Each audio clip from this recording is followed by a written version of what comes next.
শরীফে 2910 নম্বর হাদিস, 2910 নম্বর হাদিসের বর্ণনাকারী সাহাবীর নাম আব্দুল্লাহ ইবনে মাসউদ রাদিয়াল্লাহু আনহু। তিনি বলেন, ওয়ান আব্দুল্লাহ ইবনে মাসউদ রাদিয়াল্লাহু আনহু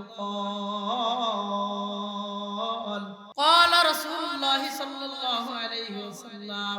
হযরত আব্দুল্লাহ ইবনে মাসউদ রাদিয়াল্লাহু আনহু বলেন, নবীজি সাল্লাল্লাহু আলাইহি ওয়াসাল্লাম বলেছেন, মান ক্বারা হারফাম মিন কিতাবিল্লাহ, তোমাদের মধ্যে যেই ব্যক্তি কোরআনে কারীম থেকে একটা অক্ষর তিলাওয়াত করবে। বলেন কয়টা অক্ষর? সবাই কোন কয়টা অক্ষর? নবীজি বলেন, তোমাদের মধ্যে যেই ব্যক্তি কোরআনে কারীম থেকে একটা অক্ষর তিলাওয়াত করবে, ফালাহু বিহি হাসানাতুন ওয়াল হাসানাতু বিআশরি আমসালিহা, আল্লাহ তাআলা তার আমলনামায় সাথে সাথে 10টা নেকি লিপিবদ্ধ করে দেয়। নবীজি বলেন, লা আকুলু আলিফ লাম মিম হারফুন, নবী বলেন, আমি বলি না যে আলিফ লাম মিম একটা অক্ষর, বাল আলিফুন হারফুন ওয়া লামুন হারফুন ওয়া মিমুন হারফুন, বরঞ্চ আলিফ একটা অক্ষর, লাম একটা অক্ষর, মিম একটা অক্ষর। যে ব্যক্তি একবার তার দিল থেকে পড়বে আলিফ লাম মিম, তার আমলনামায় সাথে সাথে আল্লাহ তাআলা 30টা নেকি লিপিবদ্ধ করে দেয়। আলিফ লাম মিম এতটুকুন পড়লে আল্লাহ তার আমলনামায় 30টা নেকি দান করে দেয়। সুবহানাল্লাহ। তাহলে 4 নাম্বার কথা জানলাম, কোরআনের প্রত্যেকটা অক্ষরের বিনিময়ে আল্লাহ তাআলা তার আমলনামায় 30টা নেকি দান করেন।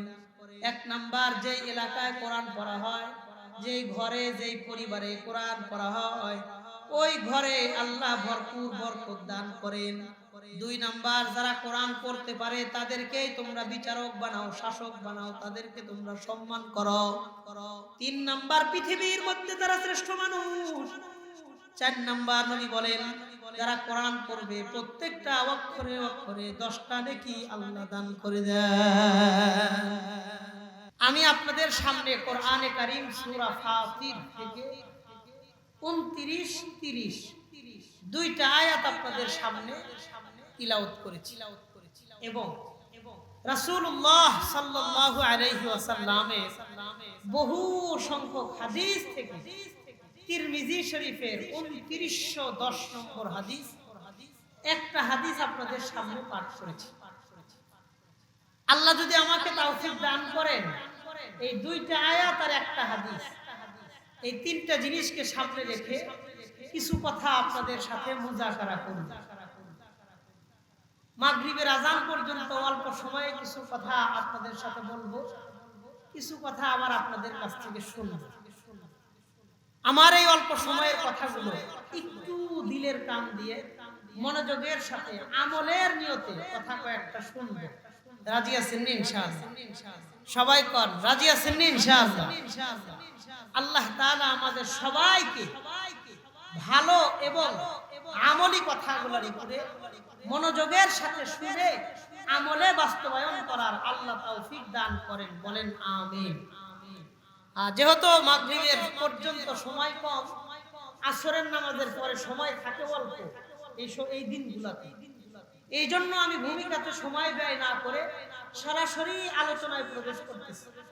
একটু মনোযোগের সাথে কথা কয়েকটা শুনবে। বলেন ইনশাআল্লাহ? এই সবাই বলেন ইনশাআল্লাহ। যে আয়াত দুইটা পড়েছি, আল্লাহ তাআলা বলেন, বিসমিল্লাহির রহমানির রহিম,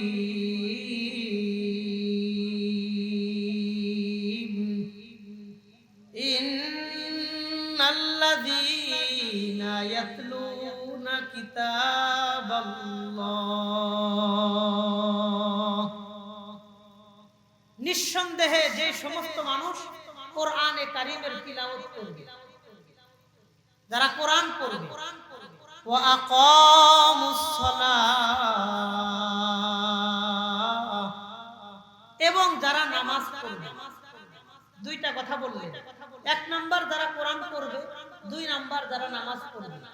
তিন নাম্বার আরেকটা কথা আল্লাহ এই আয়াতে বলেন, ওয়া আনফাকু মিম্মা রাযাকনাহুম সিররাও ওয়া আলানিয়া, এবং আমি আল্লাহ তাদেরকে যতটুকু রিজিক দিছি এই রিজিক থেকে প্রকাশ্যে গোপনে আল্লাহর রাস্তায় দান করবে। তাহলে তিনটা কথা, কোরআন পড়বে, নামাজ পড়বে, তার সাধ্য মোতাবেক আল্লাহর রাস্তায় দান করবে। কয়টা কথা? তিনটা। এই সবাই কর না, কয়টা কথা? তিনটা। এই তিন কাজ যারা করবে আল্লাহ বলে ইয়ারজুনা তিজারাতাল লান তাবুর, তাদের এই তিন কাজে শুধু বরকত হবে, তাদের এই তিন কাজে কখনো কোনো লস হবে না, ভরপুর বরকত আল্লাহ দান করবে। আর নামাজ পড়লে, তেলাওয়াত করলে, কোরআন পড়লে আর দান করলে, এই তিন কাজে কোনো লস নাই, শুধু লাভ আর লাভ। এই কথা কোরআনে জানায়া দিয়েছেন কে? আল্লাহ। এরপরে আল্লাহ বলেন লিইউফিয়াহুম উজুরাহুম ওয়া ইয়াজিদাহুম মিন ফাযলি, নিঃসন্দেহে যারা কোরআনে কারীমের তিলাওয়াত করবে, যারা নামাজ পড়বে এবং যারা দান করবে, আল্লাহ তাআলা বলেন লিওয়াফিয়াহুম উজুরহুম, আমি আল্লাহ তাদেরকে ভরপুর প্রতিদান দান করব, ওয়া ইয়াজিদাহুম মিন ফাযলি, আল্লাহ বলেন আমি আল্লাহ তাদেরকে আমার পক্ষ থেকে ভরপুর বরকত দান করব। যাই যেই পরিবারের মধ্যে, যেই ঘরে তিনটা কাজ থাকবে, কোরআন পড়া থাকবে, নামাজ পড়া থাকবে এবং মানুষ আল্লাহর রাস্তায় দান করবে, ওই পরিবারে ভরপুর বরকত দান করবেন কে? আল্লাহ। এটা কোরআনে আল্লাহ ওয়াদা করেছে, ওই ঘরে আমি বরকত দান করব যে ঘরে কোরআন পড়া হয়। আগেরকার সময়ে আমরা দেখতাম, আমাদের ছোটবেলাতেও ফজরের নামাজের পরে যদি কোনো ব্যক্তি রাস্তাঘাটে বের হইতো, 100টা বাড়ি যদি কেউ ঘুরে আসতো, তার মধ্যে 20-30টা বাড়ি পাওয়া যাইতো মা বোনেরা ফজরের নামাজের পরে আগে কোরআন শরীফ খুলে পড়তো। দরজার সামনে একটা পাটি বিছাইয়া, ওই পাটির উপরে একটা বালিশ রাখা ফজরের নামাজের পরে সূরা ইয়াসিন তেলাওয়াত করতো। ওইরা এরপরে উঠান বাড়ি ঘরের কাজকর্ম করতেন, থালা বাসন ধুইতেন। আগে ফজরের নামাজের পরে কোরআন পড়ে নিত। এটা আগের যুগের কথা, আজ থেকে 15-20 বছর আগে। আর বর্তমানে যদি 100 বাড়ি আপনি পাড়ি দেন ফজরের নামাজের পরে, 100 বাড়ির মধ্যে একটা বাড়ি পান কিনা সন্দেহ, 100 বাড়ির মধ্যে একটা বাড়ির লোকেরাও ফজরের নামাজের পরে এখন আর কেউ কোরআন শরীফ পড়ে না। কথা কোন ঠিক কিনা? আগের যুগের মা বোনেরা কোরআন পড়তো, এই জন্য ঘরে ঘরে বরকত ছিল, রহমত ছিল। আর এখন মানুষের আগের তুলনায় বেতন বাড়ছে, সব কিছু বাড়ছে, টাকা পয়সা বরকত হয়েছে, বাড়ছে, কিন্তু পরিবারের মধ্যে সুখ আর শান্তি এখন আর আগের মতো নাই। আগের মতন সেই মানসিক প্রশান্তি এখন সমাজের মধ্যে নাই।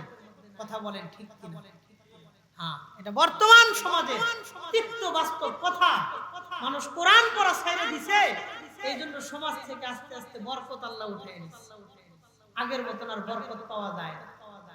তাইলে কোরআনে কারীম যারা দুনিয়াতে তিলাওয়াত করবে, যারা কোরআন পড়ার কাজে সহযোগিতা করবে, যারা নিজেরা কোরআন পড়বে, অন্যকে কোরআন পড়াবে,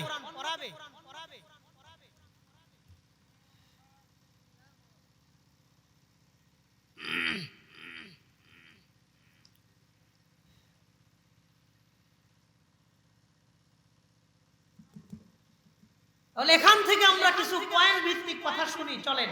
1 নাম্বার যারা কোরআন পড়বে, 2 নাম্বার যারা কোরআন পড়াবে, 3 নাম্বার যারা কোরআন পড়ার কাজে সহযোগিতা করবে। এই 3 শ্রেণীর মানুষকে আল্লাহ তাআলা দুনিয়া আখিরাতে 12টা মর্যাদা দান করবেন। বলেন সুবহানাল্লাহ। 12টা মর্যাদা দিবেন। বলেন কয়টা? 12টা। আবার বলেন কয়টা? 12টা। যারা কোরআন পড়বে, পড়াবে, পড়ার কাজে সহযোগিতা করবে, তিন শ্রেণীর মানুষকে আল্লাহ তাআলা 12টা মর্যাদা দান করবেন। এক নম্বর, ওই ঘরে, ওই পরিবারে, ওই এলাকা, ওই মহল্লা, ওই রাষ্ট্রে ভরপুর আল্লাহ বরকত দান করবেন। দুই নম্বর কথা, ইবনে মাজাহ কিতাবের 218 নম্বর হাদিসের বর্ণনা। এই হাদিসটা একটু মন দিয়ে শুনেন। ইবনে মাজাহ কিতাবের 218 নম্বর হাদিস। আন্না নাফি ইবনে আব্দুল হারিস লাকিয়া উমর ইবনে আল খাত্তাব বিউসফান। লোড়া এদিকে যাও, এদিকে যাও, নিচে যাও, নিচে যাও, যাও যাও, ঠিক আছে, ঠিক আছে, ঠিক আছে, ঠিক আছে, আর ডিস্টার্ব করেন না, ডিস্টার্ব করেন না। আল্লাহ ওরে সুস্থতার নিয়ামত দান করেন, কোন আমিন। অসুস্থতা ফায়সালা কার? আমি আপনি সুস্থ, ফায়সালা কার? আল্লাহ। এজন্য ওদের কোনো কাজে বিরক্ত হবে না। আল্লাহ আমাদের সবাইকে বোঝান এবং ভালো রাখেন, বলেন আমিন। তাহলে ইবনে মাজাহ কিতাবের 218 নম্বর একটা হাদিস পড়তেছি। একজন সাহাবী হযরত ওমর ইবনুল খাত্তাব রাদিয়াল্লাহু আনহু শাসন আমল চলতেছিল। ওই সময় হযরত ওমর ফারুক রাদিয়াল্লাহু আনহু তিনি আমিরুল মুমিনিন। তো তার সাথে একজন সাক্ষাৎ করেছেন নাফি ইবনে আব্দুল হারিস উসফান নামক জায়গায়। আন্না নাফি ইবনে আব্দুল হারিস লাকিয়া ওমর ইবনুল খাত্তাব বিউসফান। নাফি ইবনে আব্দুল হারিস হযরত ওমর ফারুক রাদিয়াল্লাহু আনহুর সাথে উসফান নামক জায়গায় সাক্ষাৎ করেছেন। ওয়া হুয়া রাজুলুন মাল্লাকাহু আলা আহলি মক্কা। হযরত ওমর ফারুক রাদিয়াল্লাহু আনহু হযরত নাফি ইবনে আব্দুল হারিসকে মক্কার গভর্নর বানাইছে। গভর্নরের সাথে আমিরুল মুমিনিনের সাক্ষাৎ হয়েছে। আমিরুল মুমিনিন হযরত ওমর ফারুক ডাক দিয়ে জিজ্ঞাসা করলেন, মানিস্তাখলাফতা আলা আহলিল ওয়াদি। নাফে, তুমি মক্কার আশেপাশে যে গ্রামগঞ্জগুলো আছে ওই গ্রামের জন্য তুমি কাকে শাসক নিযুক্ত করেছো, বিচারক নিযুক্ত করেছো?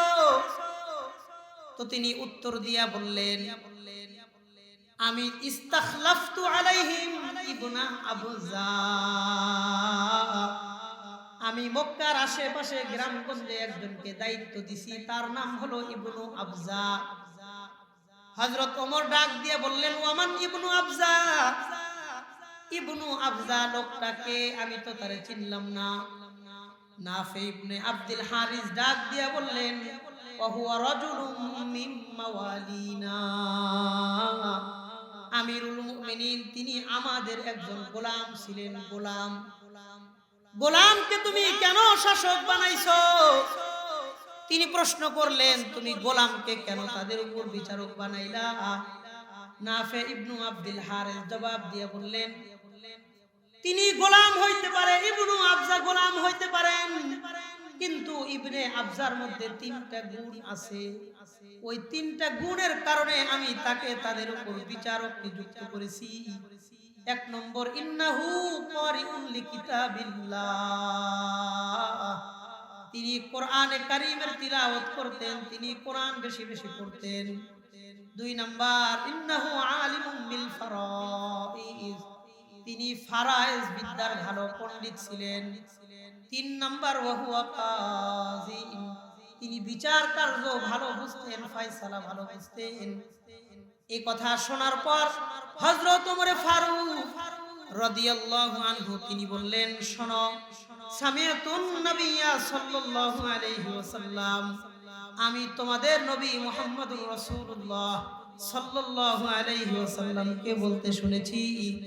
নবীজি বলেছেন, ইন্না হাযাল কুরআন ইয়ারফাউ বিহি আকওয়ামান ওয়া ইয়াযউ বিহি আখরিন।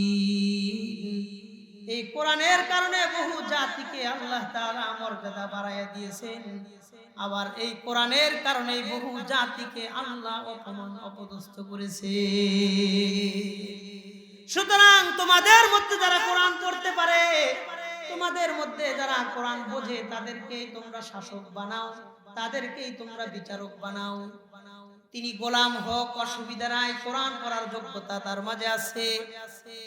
এই কথাটাই আল্লাহ তাআলা আমাদের দেশের জনগণদেরকে বুঝবার তৌফিক দান করেন, বলেন আমিন। তাহলে এক নম্বর কথা, কোরআন যারা পড়বে তাদের ঘরে, পরিবারে, মহল্লায়, এলাকায়, সব জায়গায় বরকত দান করেন কে? আল্লাহ। দুই নাম্বার, নবী বলেছেন যারা কোরআন পড়তে পারে, কোরআন বুঝতে পারে, তাদেরকে তোমরা শাসক বানাও, তাদেরকে তোমরা বিচারক বানাও, তাদেরকে তোমরা দায়িত্বশীল বানাও। আল্লাহ আমাদের বোঝার তৌফিক দান করেন। তিন নাম্বার কথা, নবীজি বলেন খায়রুকুম মান তাআল্লামাল কুরআন ওয়া আল্লামা। তোমাদের মধ্যে দুই শ্রেণীর মানুষ হলো পৃথিবীর মধ্যে সর্বোত্তম। এক নাম্বার মান তাআল্লামাল কুরআন, যারা কোরআন পড়ে, কোরআনের যারা ছাত্র, তারা পৃথিবীর মধ্যে শ্রেষ্ঠ মানুষ। দুই নাম্বার ওয়া আল্লামা, যারা কোরআন একজন আরেকজনকে শিক্ষা দেয়, তথা কোরআনের শিক্ষক, কোরআনের ছাত্র এবং কোরআনের শিক্ষক, এই দুই শ্রেণীর মানুষের মর্যাদা তারা পৃথিবীর সমস্ত মানুষের চাইতে উত্তম। নবীজি তাদেরকে উত্তম ঘোষণা করে গেছেন। যারা কোরআন পড়ে, কোরআন আরেকজনকে শিক্ষা দেয়, এই দুই শ্রেণীর মানুষই হলো পৃথিবীর মধ্যে শ্রেষ্ঠ মানুষ। আল্লাহ আমাদেরকেও বোঝার তৌফিক দান করেন, বলেন আমিন। তাহলে তিনটা কথা গেল। চার নম্বর কথা, তিরমিজি শরীফে 2910 নম্বর হাদিস, 2910 নম্বর হাদিসের বর্ণনা। বর্ণনাকারী সাহাবীর নাম আব্দুল্লাহ ইবনে মাসউদ রাদিয়াল্লাহু আনহু। তিনি বলেন وعن عبد الله بن مسعود رضي الله عنه قال قال رسول الله صلى الله عليه وسلم। হযরত আব্দুল্লাহ ইবনে মাসউদ রাদিয়াল্লাহু আনহু বলেন, নবীজি সাল্লাল্লাহু আলাইহি ওয়াসাল্লাম বলেছেন, মান ক্বারা হারফাম মিন কিতাবিল্লাহ, তোমাদের মধ্যে যেই ব্যক্তি কোরআনে কারীম থেকে একটা অক্ষর তিলাওয়াত করবে, বলেন কয়টা অক্ষর? সবাই কোন কয়টা অক্ষর? নবীজি বলেন তোমাদের মধ্যে যেই ব্যক্তি কোরআনে কারীম থেকে একটা অক্ষর তিলাওয়াত করবে, ফালাহু বিহি হাসানাতুন ওয়াল হাসানাতু বিআশরি আমসালিহা, আল্লাহ তাআলা তার আমলনামায় সাথে সাথে 10টা নেকি লিপিবদ্ধ করে দেয়। নবীজি বলেন লা আকুলু আলিফ লাম মিম হারফুন, নবী বলেন আমি বলি না যে আলিফ লাম মিম একটা অক্ষর, বাল আলিফুন হারফুন ওয়া লামুন হারফুন ওয়া মিমুন হারফুন, বরঞ্চ আলিফ একটা অক্ষর, লাম একটা অক্ষর, মিম একটা অক্ষর। যে ব্যক্তি একবার তার দিল থেকে পড়বে আলিফ লাম মিম, তার আমলনামায় সাথে সাথে আল্লাহ তাআলা 30টা নেকি লিপিবদ্ধ করে দেয়। আলিফ লাম মিম এতটুকুন পড়লে আল্লাহ তার আমলনামায় 30টা নেকি দান করে দেয়। সুবহানাল্লাহ।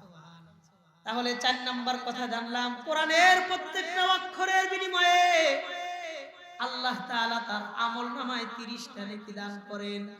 1 নাম্বার, যেই এলাকায় কোরআন পড়া হয়, যেই ঘরে, যেই পরিবারে কোরআন পড়া হয়, ওই ঘরে আল্লাহ ভরপুর বরকত দান করেন। 2 নাম্বার, যারা কোরআন পড়তে পারে তাদেরকেই তোমরা বিচারক বানাও, শাসক বানাও, তাদেরকে তোমরা সম্মান করো। 3 নাম্বার, পৃথিবীর মধ্যে তারা শ্রেষ্ঠ মানুষ। 4 নাম্বার, নবী বলেন যারা কোরআন পড়বে প্রত্যেকটা অক্ষরে অক্ষরে 10টা নেকি আল্লাহ দান করে দেয়। 5 নম্বর কথা, বুখারী শরীফে 4754 নম্বর হাদিসের বর্ণনা। وعن أبي موسى الأشعري رضي الله تعالى عنه وعنهم أنه قال হযরত আবু মুসা আশআরী রাদিয়াল্লাহু আনহু তিনি বলেন قال النبي صلى الله عليه وسلم নবীজি সাল্লাল্লাহু আলাইহি ওয়াসাল্লাম বলেন মাসালুল মুমিনিল্লাযী ইয়াকরাউল কুরআন কামাসালিল উতরুজ্জাতি রিহুহা তাইয়িবুন ওয়া তা'মুহা তাইয়িবুন। নবীজি বলেন তোমাদের মধ্যে যে মুমিন ব্যক্তি কোরআনে কারীম তিলাওয়াত করে তার দৃষ্টান্ত হলো আল্লাহর কাছে মিষ্টি কমলার মতন। রিহুহা তাইয়িবুন ওয়া তা'মুহা তাইয়িবুন, মিষ্টি কমলার ঘ্রাণটাও যেমন সুন্দর তার স্বাদটাও বড় সুন্দর। তাহলে যে মুমিন ব্যক্তি কোরআনে কারীমের তিলাওয়াত করে তার দৃষ্টান্ত আল্লাহর কাছে মিষ্টি ঘ্রাণযুক্ত কমলার মতন। নবী বলেন ওয়া মাসালুল মুমিনিল্লাযী লা ইয়াকরাউল কুরআন কামাসালিত তাবরাতি লাইসা লাহা রিহুন ওয়া তা'মুহা হুলওয়ান। নবীজি বলেন তোমাদের মধ্যে যে মুমিন ব্যক্তি কোরআনে কারীম তিলাওয়াত করে না আর দৃষ্টান্ত আল্লাহর কাছে খেজুরের মতো, খেজুরের কোনো ঘ্রাণ নাই তবে তার স্বাদটা মিষ্টি। তাইলে মুমিন ব্যক্তি দুনিয়াতে যত বেশি কোরআন পড়বে হাসরের মাঠে তার শরীর থেকে আল্লাহ তাআলা তত বেশি ঘ্রাণ সুঘ্রাণের ব্যবস্থা করে দিবে। নবী বললেন যে মুমিন ব্যক্তি কোরআন পড়ে তার শরীর থেকে মিষ্টি কমলার মতন ঘ্রাণ আল্লাহ ছড়ায় দিবেন। আর যে মুমিন কিন্তু কোরআন পড়ে না তার দৃষ্টান্ত হলো খেজুরের মতো, খেজুরের স্বাদ আছে কিন্তু কোনো ঘ্রাণ নেই। খেজুর খাইলে মিষ্টি লাগে কিন্তু খেজুরের কোনো ঘ্রাণ আছে না। যেই লোক মুমিন তার ঈমানের স্বাদ আছে কিন্তু তার ঈমানের কোনো ঘ্রাণ নেই। কোরআন হলো একটা ঘ্রাণের মতন, একটা আতরের মতন। বলেন সুবহানাল্লাহ। নবীজি বলেন ওয়া মাসালুল মুনাফিকিল্লাযী ইয়াকরাউল কুরআন, আর যে মুনাফিক ব্যক্তি কোরআনে কারীমের তিলাওয়াত করে, মুনাফিক মানুষ যদি কোরআনে কারীমের তিলাওয়াত করে নবী বলেন তার দৃষ্টান্ত হলো মাসালুর রাইহানা, সরিষা ফুলের মতন। রিহুহা তাইয়িবুন ওয়া তা'মুহা মুররুন, সরিষা ফুলের স্বাদটা তিতা কিন্তু ঘ্রাণটা সুন্দর। 4 নম্বর কথা নবী বলেন ওয়া মাসালুল মুনাফিকিল্লাযী লা ইয়াকরাউল কুরআন, আর যে মুনাফিক ব্যক্তি কোরআন পড়ে না তার দৃষ্টান্ত হলো কামাসালিল হানজালাতি, মাকাল ফলের মতন। লাইসা লাহা রিহুন ওয়া তা'মুহা মুররুন, মাকাল ফলের কোনো ঘ্রাণও নাই তার কোনো স্বাদও নাই। তাহলে নবীজির এই হাদিস থেকে জানলাম যে মুমিন কিরাত পড়ে কোরআন পড়ে তার শরীর থেকে হাসরের মাঠে আল্লাহ মিষ্টি কমলার মতো ঘ্রাণ মানুষকে ছড়ায়া দিবে। মিষ্টি কমলার মতন ঘ্রাণ আল্লাহ তার শরীর থেকে ছড়ায়া মানুষকে সুখার ব্যবস্থা করে দিবে। তার তেলাওয়াত দুনিয়াতে বেশি, হাসরের মাঠে তার শরীর থেকে ঘ্রাণ ছড়াবে তত বেশি। আল্লাহ আমাদেরকে নিয়মিতই কিছু কিছু কোরআনে কারীম তিলাওয়াত করার তৌফিক দান করেন, বলেন আমিন। 6 নম্বর কথা, মুসলিম শরীফের 1744 নম্বর হাদিসের বর্ণনা, 1744 নম্বর হাদিস। এটা আশ্চর্য রকমের ঘটনা ঘটছে। এক সাহাবীর সাথে আশ্চর্য রকমের একটা ঘটনা ঘটেছে। সাহাবীর নাম হলো উসাইদ ইবনে হুযাইর রাদিয়াল্লাহু আনহু। মুসলিম শরীফের 1744 নম্বর হাদিসের বর্ণনা। এই সাহাবী বলেন ওয়ান উসাইদ ইবনে হুযাইর রাদিয়াল্লাহু তাআলা আনহু قال, হযরত উসাইদ ইবনে হুযাইর রাদিয়াল্লাহু আনহু বর্ণনা করেন বাইনামা আনাল লাইলাতা আকরাউ ফি মিরবাদি, একদিন রাতের বেলায় আমি আমার গোয়াল ঘরের মধ্যে বসে কোরআন পড়তেছিলাম। গোয়াল ঘরের মধ্যে বসে আমি রাতের বেলায় কোরআন পড়তেছি। ইসজালাত ফারাসি সুম্মা আকরাউ সুম্মা জালাত সুম্মা আকরাউ সুম্মা জালাত আইযা, আমি যখন কোরআন পড়ি দেখি ঘোড়াটা ঘরের মধ্যে লাফালাফি করে। আবার কোরআন পড়া শুরু করলাম, ঘোড়া লাফালাফি করা শুরু করলো। ঘোড়া খুব বেশি লাফালাফি করতেছে, এই জন্য আমি কোরআন পড়া বন্ধ করলাম। ঘোড়াও লাফালাফি বন্ধ করলো। আবার কোরআন পড়া শুরু করি, ঘোড়া আবার লাফালাফি করে। হাত্তা খাশিতু আন তাতা ইয়াহইয়া,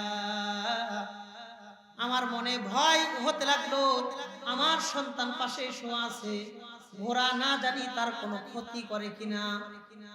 ফাকুমতু ইলাইহা, এই জন্য আমি কোরআন পড়া বন্ধ করে আমার সন্তানের পাশে গিয়ে আমি দাঁড়াইলাম। হঠাৎ করে সাহাবী বলেন, ফাইদা আসারু জিল্লাতি ফাওকা রাসি, আমি আমার মাথার উপরে তাকায় দেখি একটা অন্ধকার মেঘের একটা টুকরা আমার মাথার উপরে দেখা যায়। ফিহা আমসালুস সুরুজি قد عرجت الى الجو حتى ما আরাহা, ওই অন্ধকারের মধ্যে ছোট ছোট কিছু বাতি দেখা যায়, ওই বাতিগুলো আকাশের দিকে উঠে গেল, আমি সর্বশেষ আর ওই বাতিগুলো দেখতে পারলাম না। সাহাবী রাত্রি বেলায় গোয়াল ঘরের মধ্যে বসে কোরআন শরীফ পড়তেছে। আপনাদের এই এলাকায় যেই ঘরে গরু বাছুর থাকে ওই ঘরের নাম কি? গোয়াল ঘর। সাহাবী রাতের বেলায় গোয়াল ঘরের মধ্যে বসে কোরআন শরীফ পড়তেছে। তো কোরআন পড়ার আওয়াজ শুই না, গোয়াল ঘরে একটা ঘোড়া বাঁধা ছিল, ঘোড়া লাফালাফি করে। তো তিনি বুঝতে পারলেন না ঘোড়া কেন লাফায়, কোরআন পড়া বন্ধ করলেন, ঘোড়াও লাফালাফি বন্ধ করলেন। আবার তিনি কোরআন পড়া শুরু করলেন, ঘোড়াও লাফালাফি করে। আবার বন্ধ করলেন, ঘোড়াও লাফালাফি বন্ধ করে। আশ্চর্য, আমার কোরআন পড়ার লোকে ঘোড়ার লাফালাফির সম্পর্ক। সাহাবী বলেন, ঘোড়ার পাশেই শোয়া ছিল আমার ছোট্ট সন্তান, নাম হলো তালহা। বলেন কি নাম? তালহা। সাহাবী বলেন, হাত্তা খাশিতু আন তাতা ইয়াহইয়া ওয়া তালহা, ইয়াহইয়া আর তালহার উপরে ঘোড়ার দ্বারা কোনো ক্ষতি হয় কিনা এটা আমি আশঙ্কা করি। ঘোড়া যদি ছোট বাচ্চার পাশে লাফালাফি করে, ওই ছোট বাচ্চার ক্ষতি হওয়ার আশঙ্কা আছে না নাই? আমি কোরআন পড়া বন্ধ করে যখন আমার সন্তানের পাশে গিয়ে দাঁড়াইলাম, তাকায় দেখি আমার মাথার উপরে একটা মেঘের মতন টুকরা দেখা যায়, অন্ধকার। ওই অন্ধকারের মধ্যে ছোট ছোট কিছু বাতি দেখা যায়, এই বাতিগুলো আকাশের দিকে চলে গেল, আমি আর শেষ পর্যন্ত দেখতে পারলাম না। আহারে, বিষয়টা আমার কাছে অবাক এবং আশ্চর্য রকম মনে হইল। এই জন্য ফাগাদাউতু আলা রাসূলিল্লাহি সাল্লাল্লাহু আলাইহি ওয়াসাল্লাম, সকালবেলা আমি নবীজির কাছে আসলাম। ফজরের নামাজের পরে নবীজির কাছে এসে বলতেছি, ইয়া রাসূলুল্লাহ, গতকালকে রাতের বেলায় আমি কোরআনে কারীম তিলাওয়াত করতেছিলাম, হঠাৎ করে দেখি ঘোড়া লাফালাফি করে। কোরআন পড়া বন্ধ করে যখন সন্তানের পাশে গিয়ে দাঁড়াইলাম, মাথার উপরে এক টুকরা অন্ধকার দেখলাম, ভিতরে ছোট ছোট বাতিগুলো আকাশের দিকে চলে গেল, শেষ পর্যন্ত আকাশের সাথে মিশে গেল, আমি আর দেখতে পারলাম না। নবীজি জবাব দিয়ে বললেন, উসাইদ, তুমি শুনে রাখো, কানাতিল মালাইকাতু তাসতামিউ লাকা ওয়ালাউ ক্বারাতা লা আসবাহতা লা ইয়ারাহান নাস ওয়া মা তাস্তাতিরু মিনহুম। ওই ছোট্ট ছোট্ট বাতিগুলা ছিল আল্লাহর ফেরেশতা। তুমি যখন কোরআন তেলাওয়াত করতেছিলা, আল্লাহর ফেরেশতারা তোমার তিলাওয়াতটা মনোযোগের সাথে তোমার তেলাওয়াত শুনতেছিল।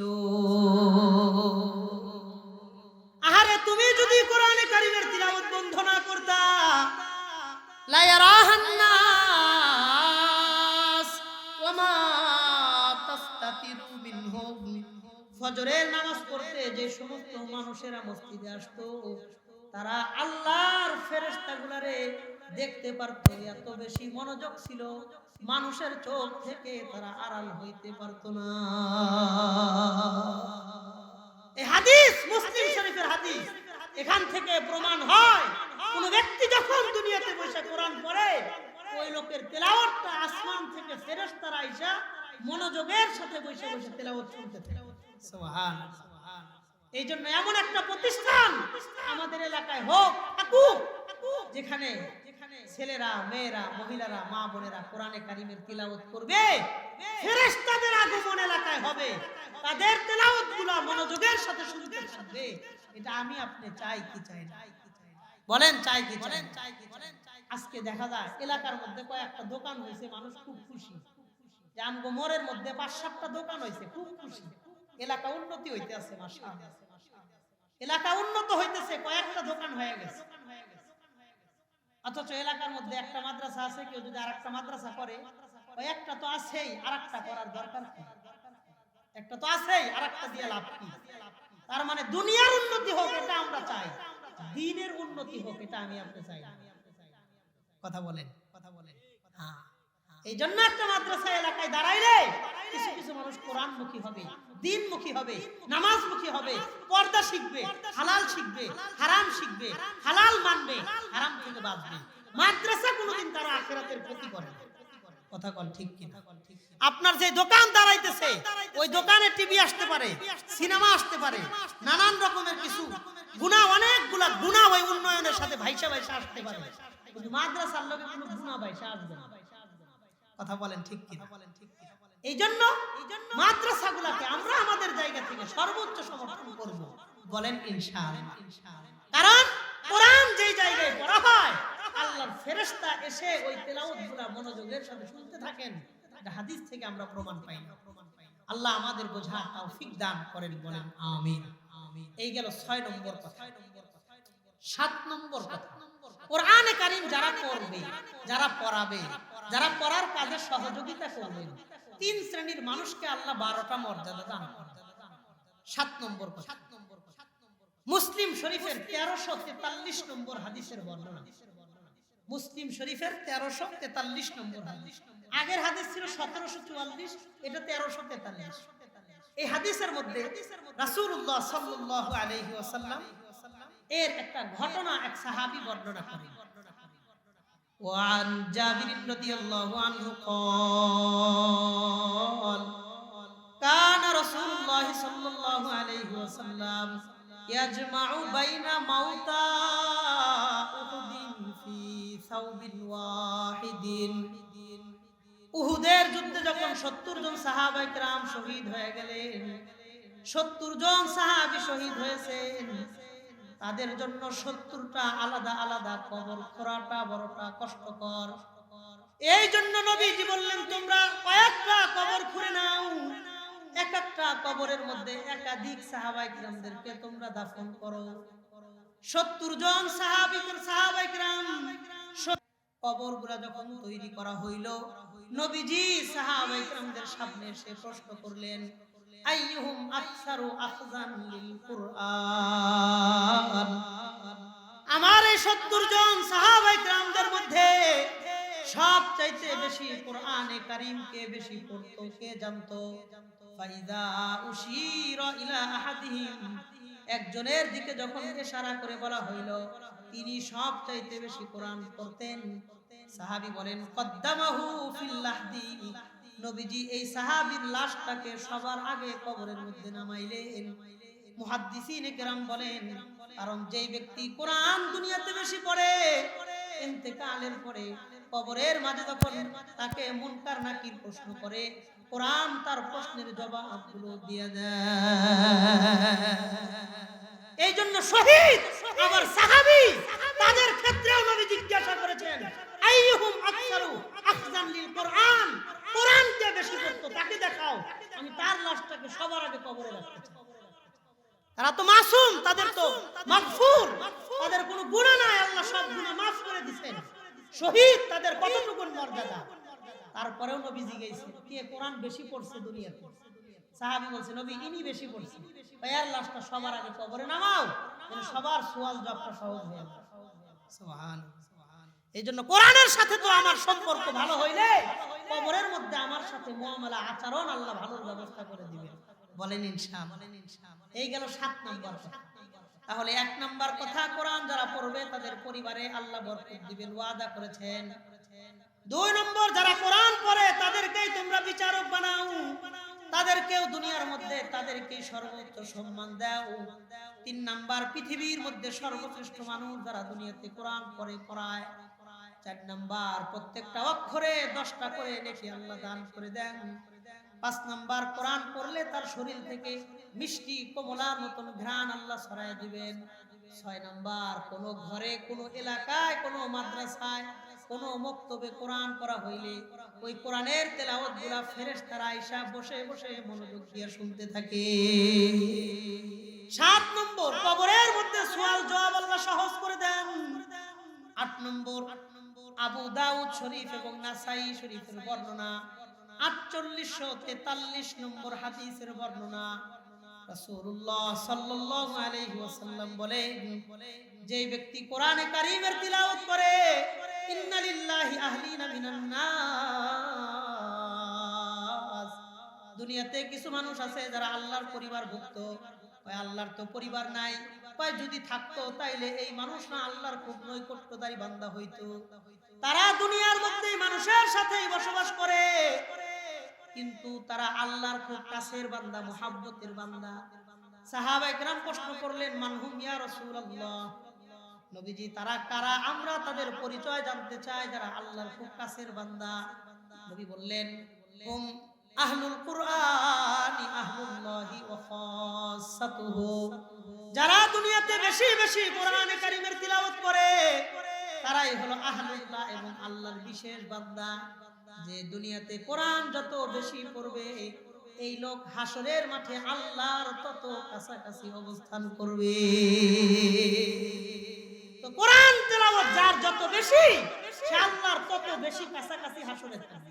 বলেন সুবহানাল্লাহ। এই গেল 8 নম্বর কথা। 9 নম্বর কথা, নবীজি বলেন, ইন্না মিন ইজলালিল্লাহি সুবহানাহু ওয়া তাআলা ইকরাম যিস শাইবাতিল মুসলিম ওয়া হামিলিল কুরআন ওয়া যিস সুলতানিল মুকসিতিল মুওয়াফফিক। নবীজি বলেন, 3 ব্যক্তিকে সম্মান করলে আল্লাহ তাআলা ওই বান্দার প্রতি খুশি হয়ে যায়। 3 ব্যক্তিকে সম্মান করলে আল্লাহ তার প্রতি সন্তুষ্ট হয়ে যান। 1 নাম্বার হামিলুল কুরআন, কোরআনের হামিল যারা, কোরআনের খাদেম যারা, কোরআনের হাফেজ যারা। 2 নাম্বার ওয়া ইকরামা যিস শাইবাতিল মুসলিম, সাদা দাড়িওয়ালা কোন মুরব্বি মানুষকে সম্মান করলে, সাদা দাড়িওয়ালা কোন মুরব্বিকে কেউ সম্মান করলে ওই ব্যক্তির প্রতি স্বয়ং আল্লাহ সন্তুষ্ট হয়ে যায়।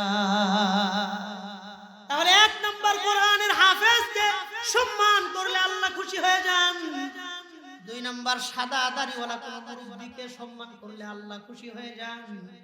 3 নাম্বার ওয়াজিস সুলতানিল মুকসিতিল মুওয়াফফাকি, ন্যায় পরায়ণ কোন শাসক, ন্যায় পরায়ণ কোন বিচারককে কেউ সম্মান করলে, যে ঘুষের টাকায় বিচার পরিবর্তন করে না, এমন বিচারককে কোন ব্যক্তি সম্মান করলে ওই ব্যক্তির প্রতি আল্লাহ খুশি হয়ে যায়, ওই ব্যক্তির প্রতি আল্লাহ খুশি হয়ে যায়। তাহলে 9 নম্বর কথা কি জানলাম?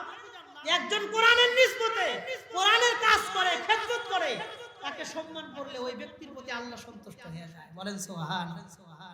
10 নম্বর কথা, নবীজি বলেন, ইয়াকালু লিহাফিজিল কুরআন ইয়াউমাল কিয়ামাহ ইকরা ওয়ারতাকি ওয়ারাত্তিলিল কুরআন কামা কুনতা তুরাত্তিলু ফিদ দুনিয়া ফা ইন্না মানজিলাকা ইনদা আখিরি আয়াতিন তাকরাউহা। নবীজি বলেন, কিয়ামতের দিন একজন হাফেজকে আল্লাহ বলবেন, তুমি কোরআন পড়ো, আস্তে আস্তে ধীরে ধীরে কোরআন পড়ো। দুনিয়াতে যেমন আস্তে ধীরে পড়তা, এখনো এমন আস্তে আস্তে পড়ো। ওয়ারতাকি, একটা করে আয়াত পড়ো, একতলা বিল্ডিং এর উপরে উঠতে থাকো। ফা ইন্না মানজিলাকা ইনদা আখিরি আয়াতিন তাকরাউহা, কারণ একটা আয়াত পড়বা, একতলা বিল্ডিং এর মালিক তুমি হয়ে যাইবা।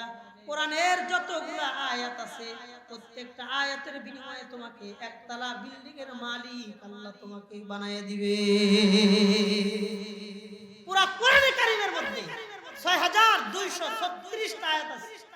একজন হাফেজকে কিয়ামতের দিন 6236 তলা বিল্ডিং এর মালিক আল্লাহ বানায় দিবে।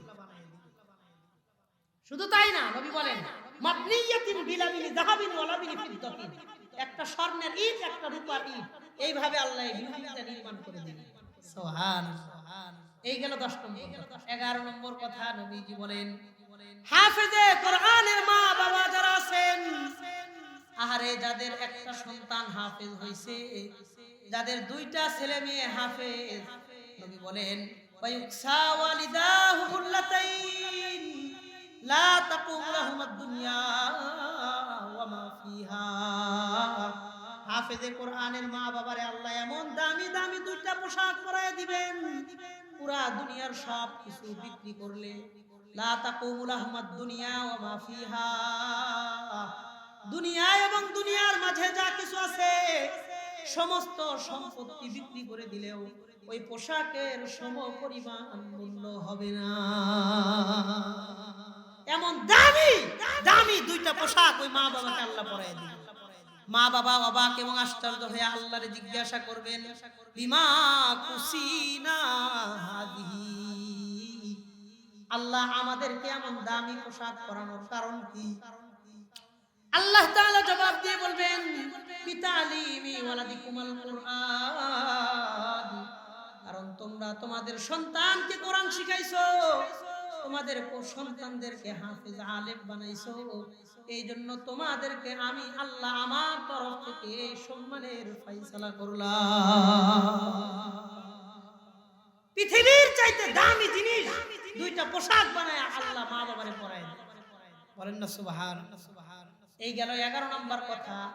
12 নম্বর কথা নবী বলেন, ইন্নাল কুরআন ওয়াসিয়াম ইশফাআনিল আবদি ইনদাল্লাহি ইয়াওমাল কিয়ামা ফায়াকুলুল কুরআন ইয়া রাব্বি ইন্নী মানাতুহুন নাওমা বিল-লাইল ওয়া ইয়াকুমুস সিয়াম ইয়া রাব্বি ইন্নী মানাতুহুল আকলা ওয়াশ শুরবা ওয়াশ শাহাওয়াত বিন-নাহার। কোরআনে কারীমের তিলাওয়াত এবং রমজান মাসের রোজা, এই দুইটা জিনিস আল্লাহর কাছে কিয়ামতের দিন বান্দার জন্য সুপারিশ করে বলবে, আল্লাহ আমি আপনার বান্দাটারে রাতে ঠিক মতন ঘুমাইতে দেই নাই, সারা দিন রোজা রাখছে, ক্লান্ত শরীর নিয়ে আবার তারাবির নামাজে দাঁড়ায় গেছে, রাতে সামান্য ঘুমাইছে, আবার ফজরের নামাজে গিয়া তিলাওয়াতে দাঁড়ায় গেছে। আল্লাহ আমি আপনার বান্দার জন্য সুপারিশ করি, ফাশাফিয়ানি ফি, আল্লাহ আপনি আপনার বান্দার জন্য আমারে সুপারিশের অনুমতি দেন। আল্লাহ সুপারিশ করার অনুমতি দিবেন, কোরআন সুপারিশ করবে। ওই ব্যক্তি কোনো কারণে আল্লাহর কাছে ধরা খেয়ে থাকলেও কোরআনের সুপারিশের কারণে আল্লাহ তাকে মাফ করে জান্নাতের ফয়সালা করে দিবে। কোরআন যারা দুনিয়াতে পড়বে, পড়াবে, সহযোগিতা করবে, 3 শ্রেণীর মানুষকে আল্লাহ 12টা মর্যাদা দেন। 1 নাম্বার, ওই ঘরে আল্লাহ বরকত দেন। 2 নাম্বার, তাদেরকে দুনিয়াতে সর্বোচ্চ সম্মান, বিচারক, শাসক, এমপি, মন্ত্রী, প্রধানমন্ত্রী পর্যন্ত নবীজি বানাইতে বলেছেন যে তোমরা কোরআন যারা জানে তাদেরকে মূল্যায়ন করো। 3 নাম্বার, পৃথিবীর মধ্যে সর্বশ্রেষ্ঠ মানুষ যারা কোরআন পড়ে এবং অন্যকে শিক্ষা দেয়, পড়ায়। 4 নাম্বার, প্রত্যেকটা অক্ষরে 10টা করে নেকি আল্লাহ দান করেন। তিরমিজির 2910 নম্বর হাদিস থেকে জানলাম। 5 নাম্বার, যে যত বেশি দুনিয়াতে কোরআন পড়বে তার শরীর থেকে তত বেশি ঘ্রাণ আল্লাহ হাসরের মাঠে ছড়াইয়া দিবেন। সুবহানাল্লাহ। 6 নাম্বার, কোরআন পড়লে ফেরেশতারা মনোযোগ সাথে তার তেলাওয়াত শুনতে থাকে। 7 নম্বর, নবীজি সাল্লাল্লাহু আলাইহি ওয়াসাল্লাম বলেন, কোরআন যে যত বেশি পড়বে কবরে তার সওয়াল জবাব তত বেশি সহজ হবে। 8 নম্বর কথা, যারা কোরআন পড়ে তারা আল্লাহর তত কাছাকাছি হাসরের মাঠে জায়গা পাবে। যত বেশি তেলাওয়াত তত বেশি আল্লাহর কাছে, আরো যত বেশি তেলাওয়াত আল্লাহর তত কাছাকাছি জায়গায় তারা স্থান পাবে। 9 নম্বর কথা, যারা একজন আলেমকে সম্মান করে, কোরআনের খাতিরে কেউ কাউকে সম্মান করে, ওই ব্যক্তির প্রতি স্বয়ং আল্লাহ সন্তুষ্ট হয়ে যান। 10 নম্বর, হাফেজে কোরআনকে কোরআনের যতগুলো আয়াত আছে তত তালা বিল্ডিং এর মালিক আল্লাহ বানিয়ে দিবেন। সুবহানাল্লাহ। 11 নম্বর, মা বাবাকে পৃথিবী বিক্রি করলে, পৃথিবীর মধ্যে সমস্ত সম্পত্তি বিক্রি করলে যে পরিমাণ অর্থ হবে, মূল্য হবে, এর চাইতে দামি পোশাক হাফেজে কোরআনের মা বাবাকে আল্লাহ পরাইয়া দিবেন সম্মানের জন্য। 12 নম্বর, কোরআন হাসরের মাঠে তেলাওয়াতকারীর জন্য আল্লাহর কাছে সুপারিশ করবে, আল্লাহ এই বান্দা আমারে দুনিয়াতে আমারে ছাড়া কিছু বোঝে নাই, আমারে সব সময় মহব্বত করতো, ভালোবাসতো, আমারে তেলাওয়াত করতো, যত্ন করতো, আদব ও ইহতিরাম করতো। আল্লাহ আমি তার ব্যাপারে সুপারিশ করতেছি, আমি তো আপনার কথা, আল্লাহ আপনি আমার কথাটারে গ্রহণ করেন। ফাশাফিয়ানি ফি ফায়ুশাফাউ ফি, সুপারিশের অনুমতি চাইবে, আল্লাহ অনুমতি দিলে সুপারিশ করবে। কোন কারণে আটকা থাকলেও কোরআনের সুপারিশের কারণে আল্লাহ তাকে মাফ করে জান্নাত দান করবে। এই হলো কোরআন তেলাওয়াত সম্পর্কে আমি কিছু কথা বললাম। আপনাদের প্রতি শেষ অনুরোধ হলো, এই যে মাদ্রাসাটা তৈরি হয়েছে, আমরা কোরআন অনেকেই শিখতে পারেন নাই, বয়স হয়ে গেছে, বয়স বাইরে গেছে, জেহেন দুর্বল হয়ে গেছে, জবান মোটা হয়ে গেছে, এখন চাইলেও তো সুন্দর মতন কোরআনটা আর শিখতে পারবেন না, আর শিখতে পারবেন না। আটা বানানোর সময় রুটির গোলা খামিরা যখন আটাটা নরম থাকে তখন যেমনে মনে চায় তেমনি সুন্দর করে রুটি বানানো যায়, কিন্তু খামিরা যখন শক্ত হয়ে যায় তখন যতই ডলেন রুটি আর সুন্দর হয় না। কথা বলেন ঠিক কিনা? তো আপনাদের যাদের বয়স বেশি হয়ে গেছে এখন হাজার চেষ্টা করলেও, ছোটবেলায় শিখলে যত সুন্দর মতন শিখতে পারতেন, এখন হাজার চেষ্টা করলে এত সুন্দর করে আর শিখতে পারবেন না। কথাটা ঠিক আছে? বয়স বাইরে গেছে, যেহেন দুর্বল হয়ে গেছে, জবানও মোটা হয়ে গেছে। এক সাহাবী নবীর কাছে আসছিলেন, তুমি পড়ো সালাসাম মিন জাওয়াতির র, সালাসাম মিন জাওয়াতিল হাওয়ামিম, সালাসাম মিন জাওয়াতিল মুসাব্বিহাত, এই তিনটা সূরা পড়ো। সাহাবী বলেছেন, ইয়া রাসূলুল্লাহ কাবুরাত সিন্নি ওয়াস্তাদ্দা কলবি ওয়া গালুযা লিসানি, আমার বয়স বেশি হয়েছে, জবান ভারী হয়েছে, মেধা দুর্বল হয়েছে, আমি চাইলেও পারবো না। পরে নবীজি তার ছোট সূরা শিক্ষা দিয়েছেন। এইজন্য আমাদের ঘরে একটা কোরআন পড়া ছেলে থাকুক, মেয়েটা কোরআন পড়া শিখুক, দিন বুঝুক, নামাজ পড়া জানুক, পর্দা জানুক, হালাল হারাম বুঝুক। এই বিষয়গুলো আমাদের পরিবারের জন্য, ভবিষ্যতের জন্য, দুনিয়া এবং আখিরাতের জন্য দরকার আছে না নাই? বলেন আছে না নাই? এই জন্য একটু সময় দিয়া, শ্রম দিয়া, মেধা দিয়া, বুদ্ধি দিয়া, পরামর্শ দিয়া, আন্তরিকতা দিয়া, দান করে, দোয়া করে সার্বিকভাবে এই মাদ্রাসাটাকে নিজেদের মাদ্রাসা মনে করবেন। বলেন ইনশাআল্লাহ, বলেন ইনশাআল্লাহ। এখানে তেলাওয়াত হোক, ওই তেলাওয়াতের মাধ্যমে এলাকায় রহমত ও বরকত হোক, এটা আমি আপনি চাই কি চাই না? বলেন চাই কি চাই না? এই মাদ্রাসায় তেলাওয়াতের মাধ্যমে এলাকায় বরকত হোক, এটা চান কে কে? হাত দুইটা আল্লাহরে দেখায় দেন। হ্যাঁ, রাজি আছেন নি ইনশাআল্লাহ? রাজি আছেন নি ইনশাআল্লাহ? এটা তাকবীর দেন, নারে তাকবীর।